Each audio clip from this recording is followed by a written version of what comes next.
Today is the 3rd of April, 2011. And I'm going to continue to look at the topic that we were looking at last week, which was faith.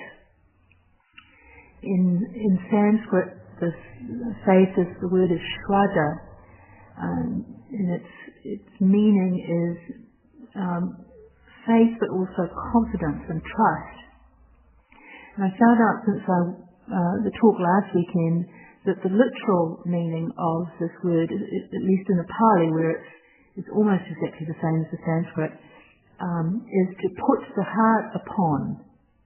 I thought this was very interesting and significant.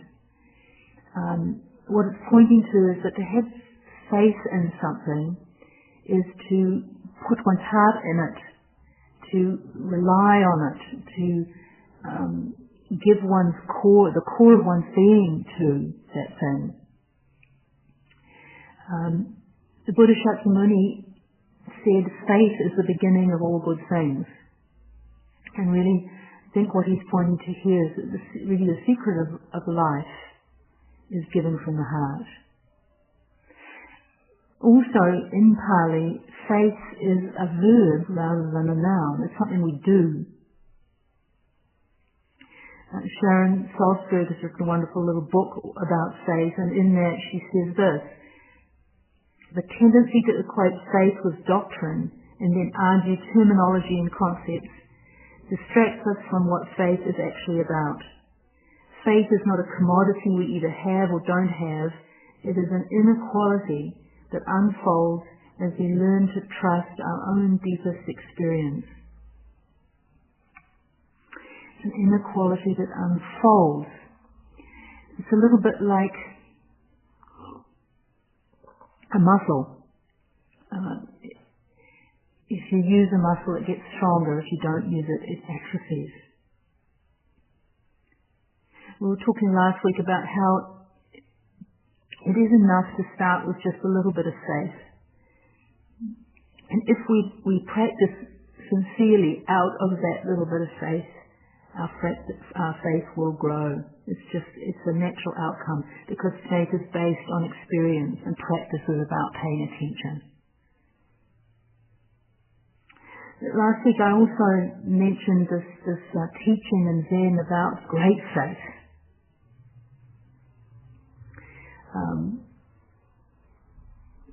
There's this saying in Zen that one needs a great root of faith,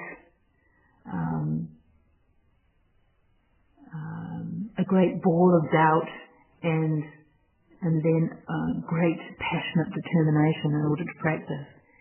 And it's possible that people could hear this and feel discouraged because of not feeling like they have got a great root of faith.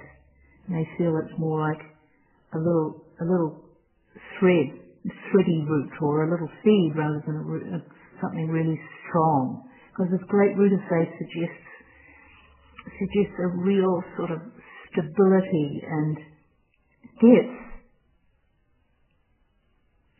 But if we understand faith as being something that can be cultivated, then we can develop this great root of faith, perhaps over lifetimes, but definitely it can be cultivated through mindfulness, through present moment awareness. This is the key. And also touched on it last week that this faith is not being gullible or even really belief. It's more a shedding of our cynicism and our apathy, and a sharpening of our inquiry and energy. This is where the great ball of doubt comes in. If we have faith in the teaching, then this sharpens our aspiration to realize that teaching for ourselves. And that's where the energy comes in, this determination to do it. And you could say also it's coming with this energy of uniting with, which is another way of saying that is bringing love to the process. Ram Das, a contemporary spiritual teacher, says your faith protects you. Every time we do the Honzon echo, the return of merit, we say, faith in Buddha, Dharma, Sangha brings true liberation. So today I'd like to look a little bit into what we're putting our faith in when we take refuge in Buddha, Dharma and Sangha. In the light of our daily practice, try and keep it practical and down to earth here, especially since we've got a term intensive starting on Tuesday, so it seems like a good chance to maybe have a look at some of the practical things we can do in order to take refuge in Buddha, Dharma and Sangha. First, let's have a look at Buddha. When we take refuge, when we do the three refuges, we say, I take refuge in Buddha and resolve that with all beings I will understand the great way whereby the Buddha seed may forever thrive. There are different ways of understanding what we mean by Buddha when we say I take refuge in Buddha. Perhaps the most obvious one is that we're taking refuge in Shakyamuni Buddha, our teacher and our exemplar of enlightened life. But from a Zen point of view, we put the emphasis more on our Buddha nature. In other words, putting faith in the potential we have to awaken. And not, this is really important, not that we can awaken at some distant point in the future, but that we can wake up right now to what is going on right in this moment. That's the really important point. So if we apply this to our daily life, we can look at the ways in which we sabotage this ability to wake up right now. And that really means going against the momentum of the whole culture, which is geared in a very big way towards distracting us. A huge amount of human energy and money and time goes into creating distractions for us. Whether it's magazines or television programs or computer games. It's not that these things are inherently bad, but that so often when we engage with them, our involvement is not very complete. It's kind of passive even. It's sort of half-hearted. A lot of the material in these things, it doesn't have much to do with us, and we sort of occupy our minds with it, but it's not really all that significant in our lives, whether it's just reading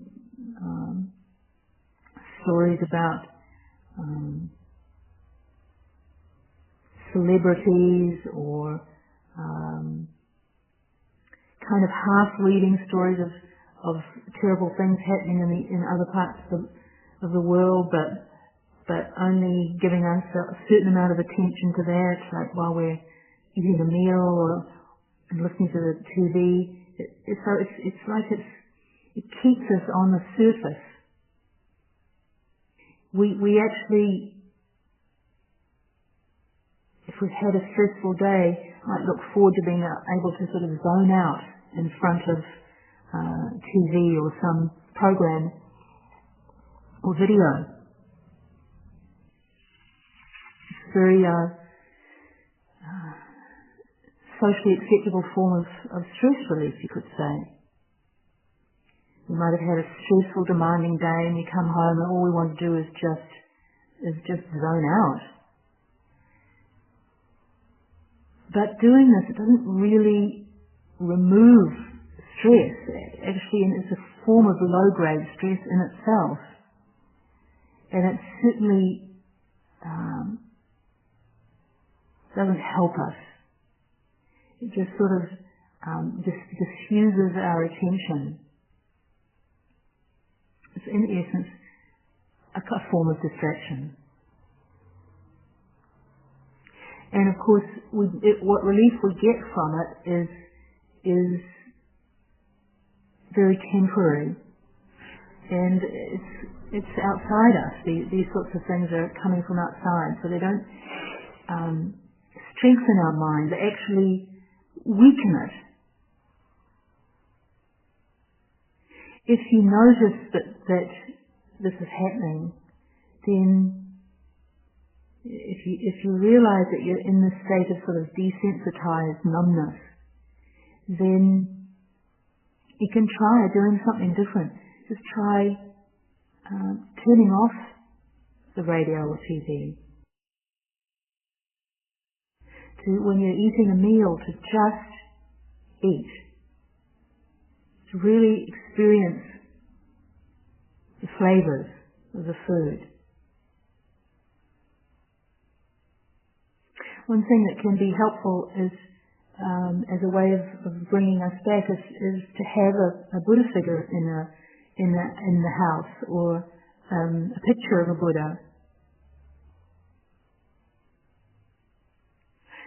Although we might think of Buddha figures as just being pictures, they are actually also part of the three treasures. They're an expression of the three treasures. There's a traditional way of thinking about Buddha, Dharma and Sangha in terms of unified, manifested and abiding three treasures. So different aspects of this one reality of Buddha, Dharma and Sangha. And the Buddha Shakyamuni, the historical Buddha, is the manifested Buddha. The unified Buddha is usually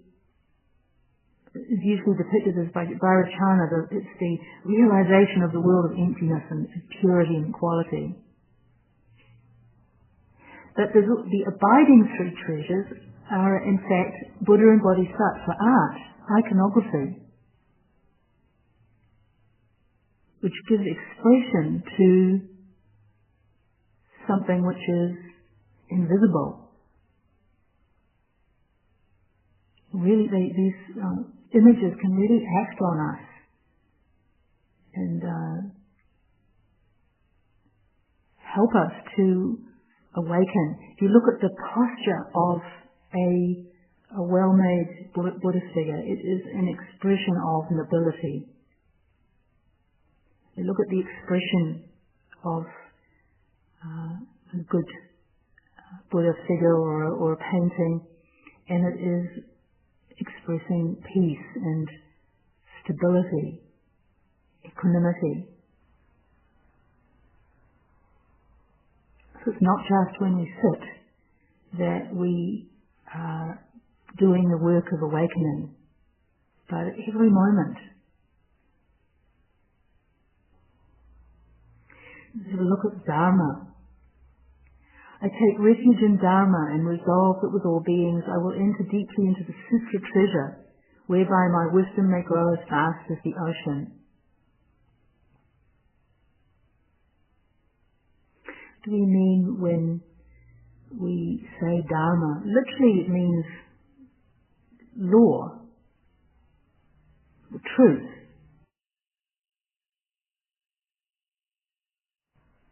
So we take up these three ways of looking at these, the three treasures, the unified, the manifested, and the abiding.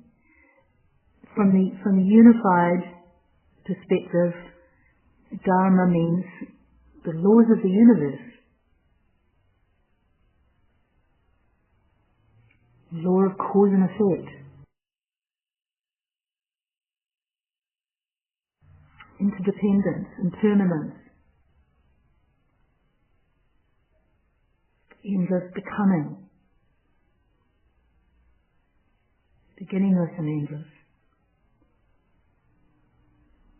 The manifested spirit treasures are the actual spoken words of the Buddha, his teaching in his lifetime. And the abiding spirit treasures are the sutras, the records of his words, if understood from a literal point of view. So if we look at our daily life, how can we take refuge in Dharma? We could, on the literal level, maybe it's a matter of doing some Dharma reading every day, just exposing ourselves to the Dharma in some way. This could be very, very small amount, like one sentence. Some people find it quite helpful just to have, maybe it's a book of sutras or teachings, and just open it randomly and just read a couple of sentences each day, and then just see what reverberations happen from that reading. To enter deeply into the sutra treasure is how the refuge puts it. Enter deeply means more than studying, it means putting into practice as much as possible. That's why reading just a little bit can be more helpful than a lot sometimes. It's not that there isn't a place for doing real study, but the key point is the practice. It's not much use having broad intellectual understanding if it's not something that's part of our lives.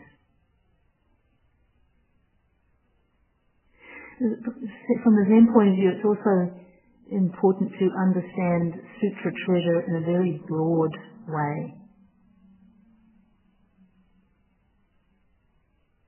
There are sutras being expounded by the sparrows and the cars and our breath, our heartbeat, and our whole physical being.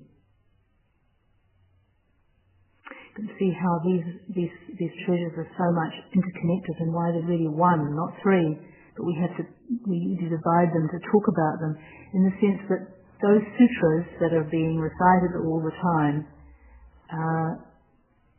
we hear them through mindfulness, through present moment awareness. It says in the chant, I will enter deeply into the sutra treasure, whereby my wisdom may grow as vast as the ocean. In the memorial prayer, we talk about the ocean of birth and death. So this phrase has come back to me many times in recent weeks, because we've been doing memorial prayer a lot, and just thinking about the thousands of people swept away by the tsunami in Japan. See the power of the ocean to sweep away everything, houses, cars, big buildings, oil storage tanks, bridges. Many Buddhist temples have been destroyed in this tsunami. Human beings are really quite powerless in the face of the forces of nature. But we do have this ability to make our wisdom as vast as the ocean, so that when that wave comes and sweeps us away, our mind doesn't have to be swept away. Another way we can work with putting our faith in the Dharma is to take some teaching that we do have real faith in, some little part of the teaching, and explore that in our daily life, how it relates to our daily life. So, take an example. The teaching of suffering, that our suffering is caused by our ignorance and clinging, craving. We can explore that in our daily lives by every time suffering arises, we can look to see how we might be attached in this situation, what we might not be seeing clearly to be suffering in the way that we're suffering. Doesn't mean that we have to be totally passive. If you're in an abusive situation, then you need to get out of that.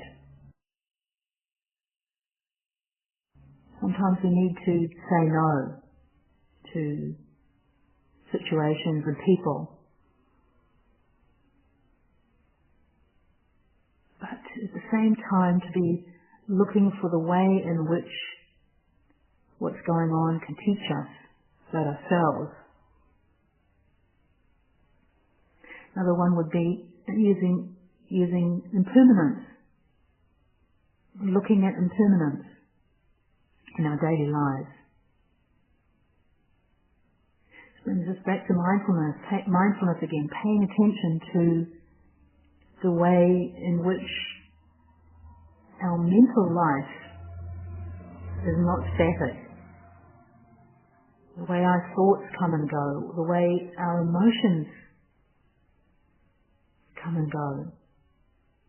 The more we see this, the more stability we'll find that we can have in the midst of swirling emotions. The more we won't run from them if we know that they're impermanent, insubstantial. Then we just won't be so caught up in them. If we recognize how the time we have with the people we love is uncertain, limited, then we'll tend to not waste our time on petty conflicts, little grudges, being right.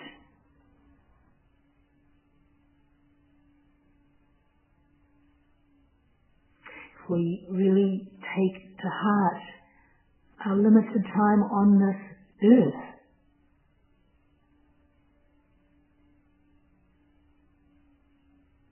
then we'll naturally sort out what is important and what isn't so important in our own lives. Not waste our time.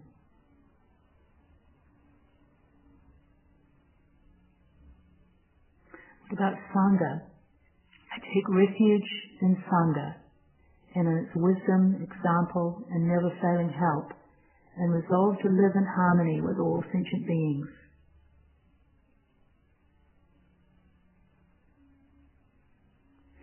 The meaning of Sangha, from the point of view of the unified truth treasures, is quite interesting. Maybe not quite so obvious as the other ones, other meanings. Sangha is seen as the harmonious fusion of Buddha nature and Dharma nature. Buddha nature being this mind of equality and emptiness. Dharma nature being the laws of the universe. Cause and effect. Unite these two and you have reality as experienced by someone enlightened. Say perfect harmony between the mind and the laws of the universe. These are not two. That's Sangha. The manifested Sangha is the Buddha and his disciples, his enlightened disciples, strictly speaking, we talk about the Arya Sangha as being the noble Sangha, his enlightened disciples, but in Theravada it's also just used to refer to the bhikkhunis and bhikkhus. But from the Mahayana point of view, it's expanded really to just mean all his present-day disciples. That would be the abiding three treasures. The meaning of Sangha from their point of view is the abiding three treasures. Us. Everybody who's practicing the Buddha Dharma. And even more broadly than that, we could say all people of goodwill and all beings. We want to take the broadest view. So if we look at daily life, how do we take refuge in Sangha? If we take Sangha more on the literal level of the community of people who are practicing, then simple ways of taking refuge in Sangha are to practice with other people, to come to sittings, to interact with our Dharma brothers and sisters. But if we look at this more esoteric, you could say, understanding of Sangha as being this fusion between Buddha nature and Dharma, then Sangha is all about realizing the truth. Realizing the truth of the oneness of who we are and the laws of the universe, that these are not separate. Think of the precepts here as one of the expressions of this. The understanding of the precepts that we take is that to do harm is to harm ourselves. And really this is expressing the oneness of Buddha nature and Dharma nature. If we are not in harmony with the laws of the universe, that hurts us. If we hurt others, we hurt ourselves. And I think this is pointing to the fact that practice is not an individual pursuit so much as something we do in community. It's true that we, as Buddhist practitioners, we can see great value in being solitary, in going off and doing solitary practice, in being solitary together as we are as Sesshin. But we do this really in order to come home to community, in order to live together harmoniously.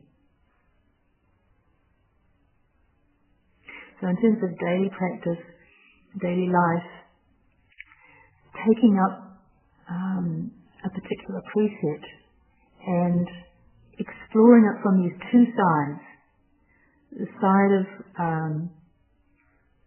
of our stream of consciousness, you could say, that is affected by our actions, that is made and shaped by what we do and think and say, and then on the other side, how what we do and think and say affects people around us.